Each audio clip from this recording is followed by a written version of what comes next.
Santa Rosa de Lima, Virgen, terciaria dominica, 30 de agosto. Rosa, que recibió en el bautismo el nombre de Isabel por ser el de su abuelita, nació el 20 de abril de 1586 de una familia acomodada de Lima, capital del Perú. Cierto día en que la niña descansaba en su cuna, contemplaba la amorosa su feliz madre en compañía de familiares y amigos, cuando vio admirada entreabrir en su lindo rostro los rojos y frescos pétalos de una rosa magnífica. Extraordinariamente sorprendida, tomó gozosa en brazos a su hijita y acariciándola y colmándole de besos le dijo: «Tú serás mi Rosa». Y cuando el gran santo Toribio, arzobispo de Lima y apóstol del Perú, le administró el sacramento de la confirmación, llamóla también Rosa, aunque desconocía aquella milagrosa circunstancia con que el cielo se adelantara a distinguirla. Llegada la adolescencia, oía a la niña ponderar su hermosura, e ignorante del prodigio referido, creía que por ser bella la llamaban Rosa. Temió su casta humildad y, postrada a los pies de la Virgen, contóle con infantil sencillez de la causa de su pena. Apareció desde entonces la Santísima Virgen con el niño Jesús en los brazos y le dijo: «Gusta, mi divino Hijo, que te llamen Rosa, pero desea que a tan precioso nombre añadas el mío. Por tanto, de hoy en adelante habrás de llamarte Rosa de Santa María». Primeras pruebas. 3 años contaba Rosa y un día cogióse los dedos con la tapa de un baúl cerrado incautamente. También supo disimular el dolor de aquel magullamiento que no lo advirtió a su madre hasta varios días después. El cirujano, a quien llamaron a toda prisa, aplicó a la uña un ungüento que la corroyó casi por completo y arrancó después la parte magullada, sin que en tan dolorosa operación exhalase la niña queja alguna ni manifestase el menor susto. Meses después, tuvo mal en una oreja y hubo que sajarle la parte dañada. Tampoco entonces dio señales de dolor. Apenas curada de esta dolencia, tuvo su madre la imprudencia de espolvorearle la cabeza con un producto preparado a base de mercurio para curarle unas erupciones. Desaparecieron las costras, pero el mercurio penetró en las carnes y las royó. Originó en la niña molestas convulsiones para las que no quiso alivio alguno, a pretexto de que el dolor no era mucho. Creyóla su madre, pero fue muy grande su pena al ver la extensa y profunda llaga que las aplicaciones del violento cáustico le habían producido y de las que tardó 42 días en curarse. Después hubo de serle extraída una excrescencia en las fosas nasales. Durante la operación tuvo que soportar los vivísimos dolores consiguientes. Todos los circunstantes lloraban de compasión, solo ella se mantuvo en calma. Tanta constancia en el padecer fue recompensada con muy grande acopio de favores espirituales, en cuya comparación nada son los dolores y penalidades de la vida. Iluminada con luz sobrenatural en las vías de extraordinaria perfección a que el Señor la llamaba, comprendió Rosa desde sus más tiernos años que los favores extraordinarios deben ser motivo, ante todo, para cumplir con la mayor perfección los deberes del propio estado. Aquel su anhelo por seguir con absoluta fidelidad las inspiraciones de la gracia fue para la santa niña causa de una serie de ingentes sufrimientos y, por lo tanto, de méritos aquilatados, porque hallándose igualmente dispuesta a obedecer a sus padres y a seguir las inspiraciones de la gracia y los impulsos interiores, cuya fuerza aquellos ni sospechaban siquiera, surgían para la valerosa niña constantes tribulaciones. Desde los 5 años había consagrado su virginidad al Señor. Era natural, pues, que a Él solo quisiese agradar y que las vanidades y complacencias mundanas fuesen para ella un suplicio. Pero tales trazas sabía darse que lograba complacer a Dios sin disgustar a su madre. Forzada en cierta ocasión a adornarse con una corona de flores, diose maña en poner con disimulo un alfiler que se le hincaba en la cabeza y trocaba aquel ornato de vanidad en instrumento de tortura. La madre, demasiado preocupada tal vez en realzar la belleza de su hija, reprochábale vivamente el poco cuidado que ponía en perfumarse las manos. Hízoselas bañar una vez en agua odorífera. Envolvióselas después cuidadosamente y mandóle que las conservase en aquella forma hasta la mañana siguiente. Obedeció la humilde niña, pero a poco de haberse dormido, despertó presa de vivísimo dolor. De sus manos salían llamas que le causaban terribles quemaduras. No daba crédito la madre a lo que llamaba sueños de la niña, hasta que la vista de las heridas la llenó de espanto. En adelante, dejó que su hija descuidase al niño de las manos, pero no por eso cedió en el empeño de obligar a su hija a vestir con elegancia, y aún la castigaba severamente cuando, no por desobediencia, sino por indiferencia de las cosas de este mundo, descuidaba a la niña el atavío de su persona.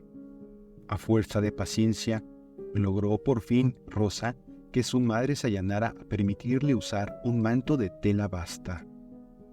Ejercitábase en casa en todas las prácticas dignas de la más ferviente religiosa.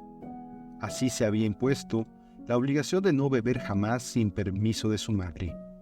Ese permiso lo pedía una vez cada 3 días, y si en alguna de ellas su madre, como prueba, no se lo daba, permanecía otros 3 días sin volverlo a solicitar y soportaba aquella dura privación con gran contentamiento de su alma, sin que llegara a flaquear su ánimo un instante. Terciaria de Santo Domingo. Una serie de reveses de fortuna privó a los padres de Rosa de cuanto tenían. Entonces dio muestras la amante hija de todo su valor y abnegación, no solo sirviendo a sus padres, sino también ayudándoles en el trabajo, a fin de ganar lo necesario para la subsistencia de todos.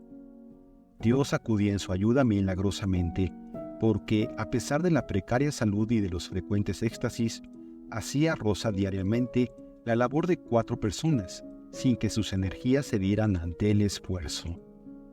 Sin embargo, oh ceguera e inconsecuencia del espíritu humano, su madre no podía resolverse a que renunciara al matrimonio, y como la belleza extraordinaria de Rosa, no quebrantada por tantas austeridades, le atraía numerosos pretendientes, la piadosa joven tuvo que sostener largas y penosas luchas con los suyos.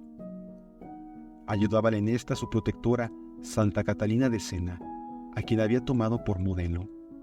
Como recompensa de esa fidelidad, Dios le dio a conocer que sin abandonar la casa paterna, podía consagrarse a él y observar todas las virtudes monásticas.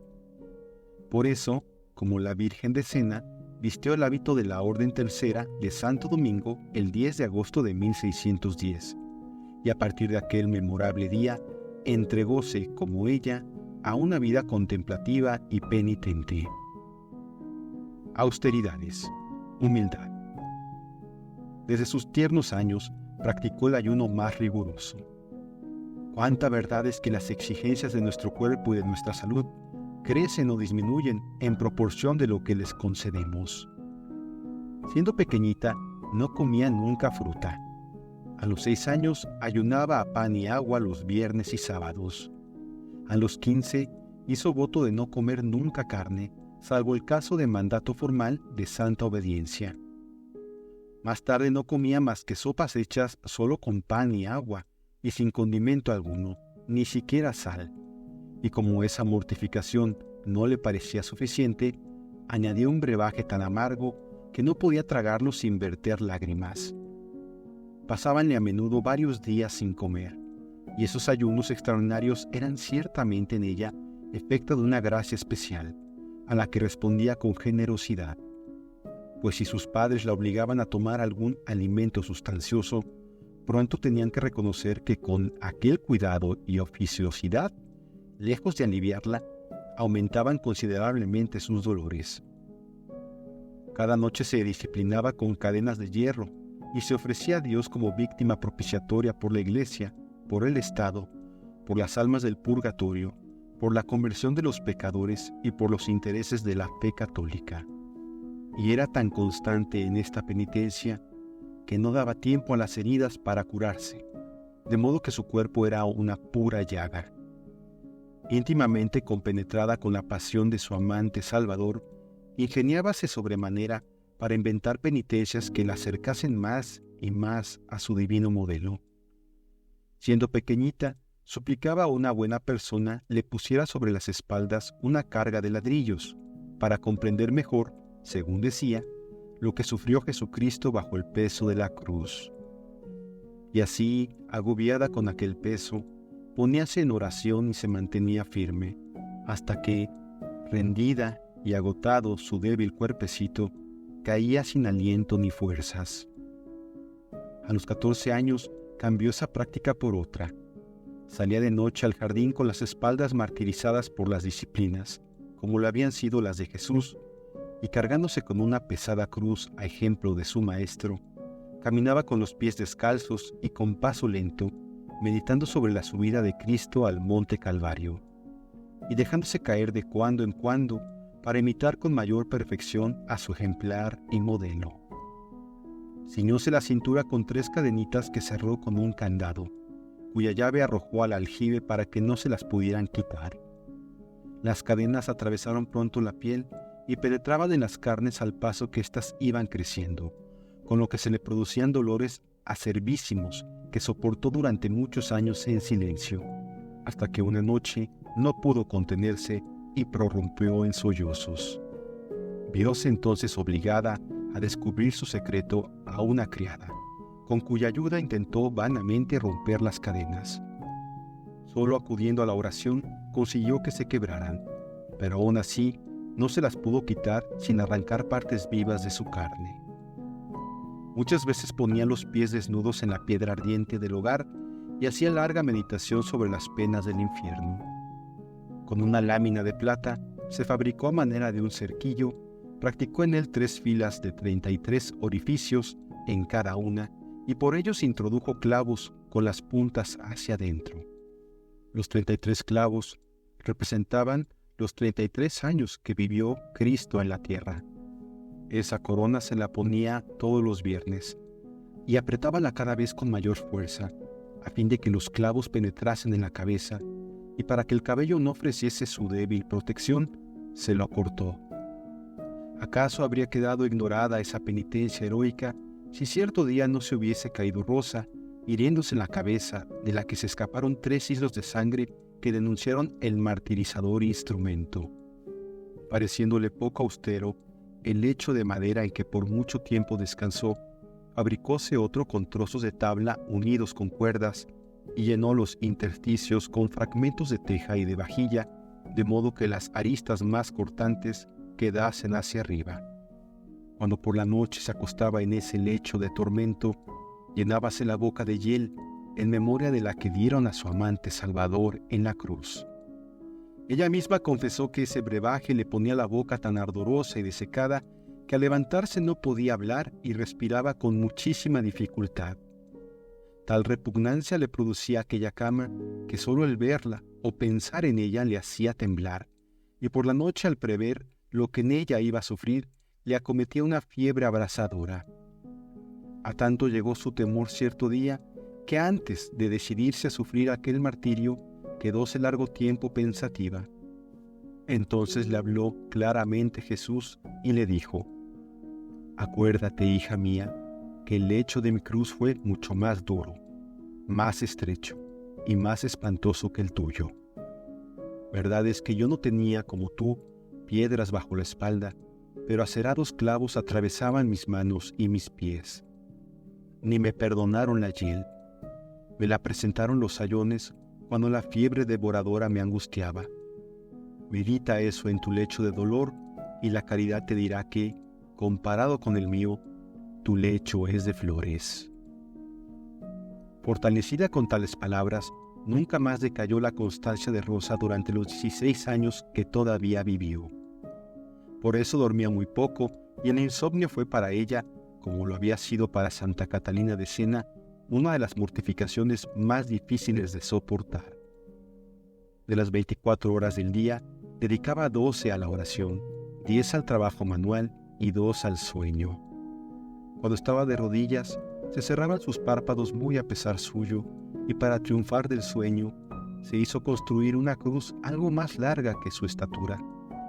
Clavó en los brazos de la misma 2 clavos resistentes que pudiesen soportar el peso de su cuerpo, y cuando quería rezar de noche, alzaba la cruz, la apoyaba contra la pared y se suspendía de los clavos mientras duraba la oración. Daríamos una idea muy imperfecta de la santidad de Rosa si expusiésemos sus austeridades extraordinarias, sin añadir que la sometía a la obediencia y estaba siempre dispuesta a dejarlo todo si se lo mandasen, porque la verdadera santidad no consiste en la penitencia corporal, sino en la del corazón, que es imposible sin humildad y obediencia. No ha de sorprender que permitiesen usar tan crueles austeridades a una jovencita de tan débil constitución. Siempre que quisieron oponerse a ellos sus confesores, viéronse impedidos por una luz divina, y la madre, que la maltrataba cuando descubría alguna nueva penitencia, se veía misteriosamente impedida cuando quería obligarla a tomar algunos cuidados. No era menor en Rosa la humildad que la obediencia. La palidez de su rostro, alteración de sus facciones, aquellos ojos que habían perdido su brillo a fuerza de llorar, en una palabra, toda su persona desfigurada por la penitencia, atrajo la atención del público y Rosa supo con grandísima confusión que todos la veneraban como santa.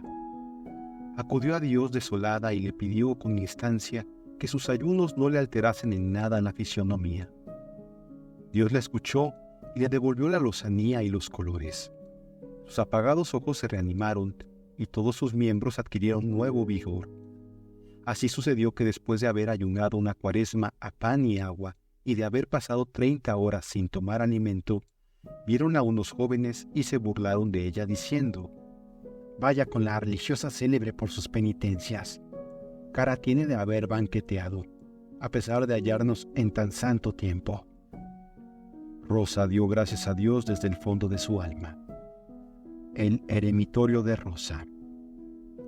La soledad era un verdadero regalo para la piadosa Virgen de Lima, y como en casa de sus padres no hallaba lugar alguno bastante oculto para vivir lejos del mundo y totalmente olvidada de él, hízose construir una pequeña ermita en un rincón del jardín, a donde llevó a su pobre lecho una silla y algunas imágenes piadosas.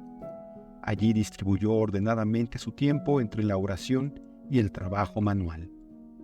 Como no se le permitía ir sola a la iglesia y su madre no siempre la podía acompañar, hubo quien la compadeció al verla privada de aquella dicha, pero Rosa contestó que Dios le hacía asistir diariamente a varias misas, ya en la iglesia del Espíritu Santo, ya en la de San Agustín. Frecuentemente gozaba de la presencia de nuestro Señor Jesucristo, que se le aparecía en forma de niño pequeñito, y lo veía mientras rezaba o leía o trabajaba, ya sobre su mesita de labor, ya en el libro donde leía o en el ramo de rosas que tenía en la mano. El divino niño le tendía sus manecitas y le hablaba con familiaridad. También recibió Rosa en aquel retiro la visita de la Santísima Virgen y de Santa Catalina de Siena. Envidioso el demonio de tanta santidad y de tal abundancia de gracias, hízole sufrir los tormentos de que nos dan noticia a veces las vidas de los santos. Llegó hasta mover contra ella la sospecha de la autoridad eclesiástica. El tribunal que hubo de examinar su conducta sacó en conclusión que se hallaba ante una verdadera santidad. Pero al ver que tan codiciada presa se le escapaba, volvía sin cesar a la carga el maligno espíritu, ya haciendo sentir a la santa los más inhumanos tratos, como golpearla con violencia, apretarla contra la pared hasta sofocarla o arrastrarla por el suelo. Reíase Rosa de aquella inútil cólera, convencida de que Dios no permite jamás que seamos tentados más allá de nuestras fuerzas. Su celo por la salvación de las almas. La caridad de Rosa por la salvación de las almas crecía en proporción a su amor a Jesucristo. Consideraba a sus semejantes como miembros vivos del Salvador. Sabía a qué precio los había rescatado su esposo divino y sentía un dolor acervísimo con solo pensar en tantas almas como se pierden después de haber sido redimidas por la sangre divina. ¿Qué de veces dirigía su vista hacia la ingente cordillera habitada por indios sumidos en las tinieblas de la idolatría?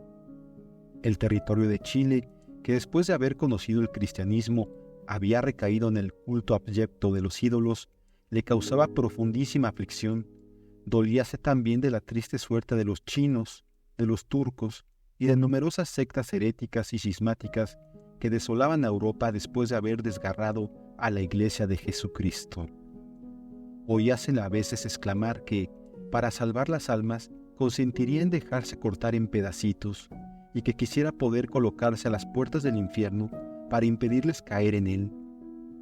«Ah», añadía, «caen las almas en ese abismo de perdición como las hojas de los árboles en los violentos vendavales del otoño, y sin embargo, nuestro Señor Jesucristo pagó con su vida el rescate de cada una de ellas». Declaróle un día a uno de sus confesores que se sentía impulsado a llevar la luz del Evangelio a los idólatras. Muy lejos de pensar en sí misma y de entristecerse al ver que perdía a su padre espiritual, recibió Rosa aquella confidencia con la mayor alegría y, apartándose de la reserva propia de su humildad, le prometió sin vacilar hacerle partícipe de todas sus buenas obras, con tal que por su parte le asociase al mérito de su apostolado entre los infieles. Aceptó el misionero la proposición y, sostenido por las oraciones y heroicas penitencias de la santa, trajo muchas almas a Dios. Tanto había importunado a Dios para que en su ciudad se estableciese un convento de religiosas dominicas, que el Señor le reveló por fin que sus deseos serían cumplidos. Pero solo después de su muerte, según ella misma había predicho, se llevó a cabo esa fundación.